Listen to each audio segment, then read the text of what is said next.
Okay, so there is this really crazy Magneto mix-up he has that you can trigger on demand, and basically what the game will do is force Magneto, if he's on this side, it will actually kick him over by pulling him across the screen. I'll show it in a second. Okay, I got my water power up. So, I'll just do a baby example, and then I'll explain how some of the setups work.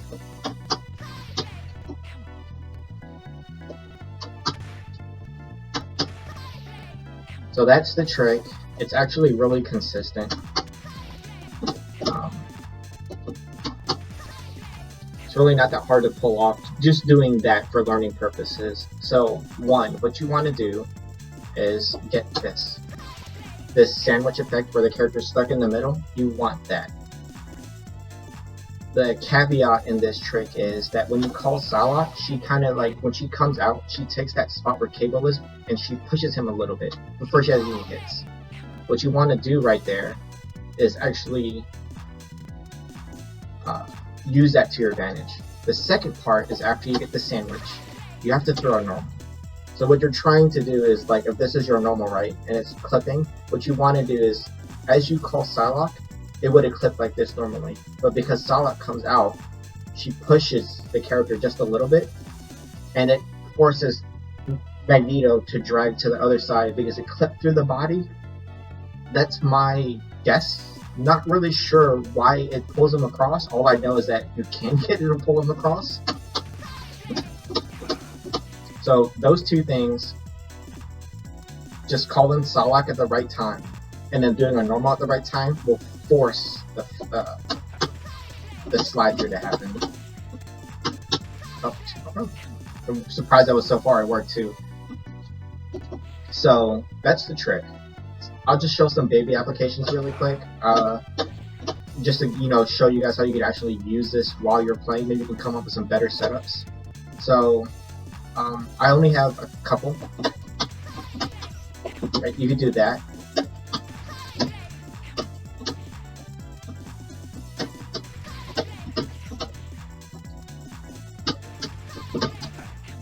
There's one. If you're really worried about him jumping out,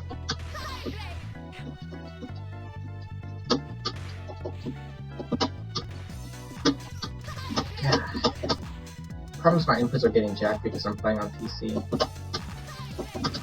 You can follow up really tight like that. Two, so on that setup, right, notice that I whiffed first, so no contact was made. You can actually get contact to work into this a little bit. I'll show it really fast.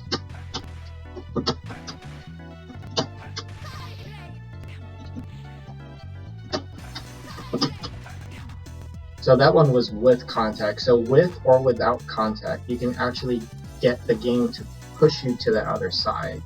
I just think it makes Magneto that much stronger, because he already had so many fucking good ones.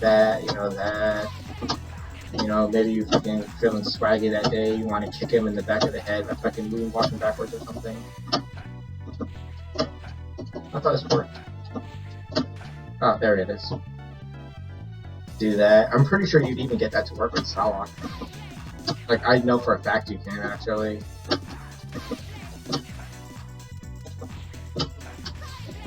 Timing's just a little bit harder, but yeah, that one does work too. The whole goal on the setup is to actually create so much block stun in between your sequences that when you slip through, you can actually still combo. I have Trombone here, so I can show like a theoretical example of how it would work.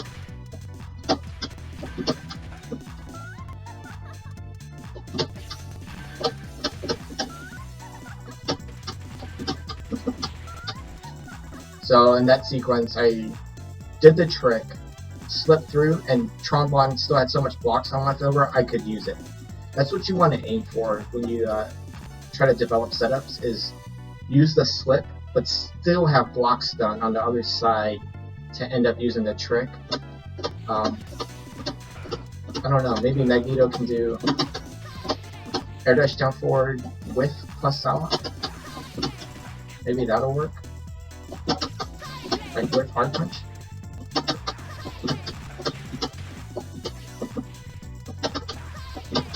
Oh, yeah. So that one looked like it was pretty tight. Maybe you clean it up a little bit, it could work.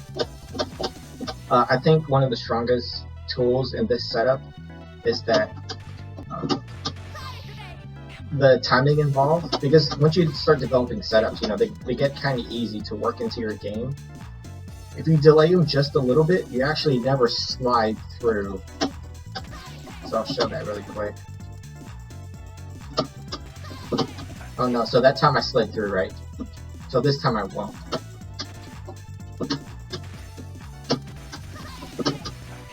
See, it's so hard to determine left, right, you know, up, down, down, back, down, forward, to get that right. Now you have to fucking train your eyes to see whether or not the Magneto flipped through. It's just so much harder to deal with at that point. It just ends up making Magneto fucking way more ridiculous. So yeah, that's pretty much it, you know. I think people could get like really creative and start creating some really hardcore setups. It'd be kind of crazy to see what people actually end up using it for, if anyone uses it at all. I think they're good. You know, Magneto's already hard to block. It's not like he needs it, but you know, maybe somebody else like Iron Man, you know, he struggles kind of hard landing mix-ups sometimes. So maybe this helps out Iron Man and it boosts them up the tier list a little bit. Magneto sure as fuck doesn't need it. It works with Storm. The assist that it works with, I know Tronbot and Salak, that's the extent of the way I dabble with it. I really don't know anything past that. If it worked with MSS, I wouldn't be surprised. And Sentinel Rocket Punch would just fucking make it stupid. You know, they already have so much box done. I wonder if there's some type of caveat where the body size you use with for the assist character matters. I don't know, maybe that's something someone else can look into. But yeah, that's pretty much just the case. So just remember the 2 rules. First rule, gotta get him to push. Second rule, you have to be able to throw normal as the assist is coming out. Then your characters will switch sides and you can do whatever you want after that. Yeah, I don't know. Figure it out. You know, after you get the baby example, work some setups and fucking, well, maybe the game fucking goes in a different direction and it looks super crazier than it is now.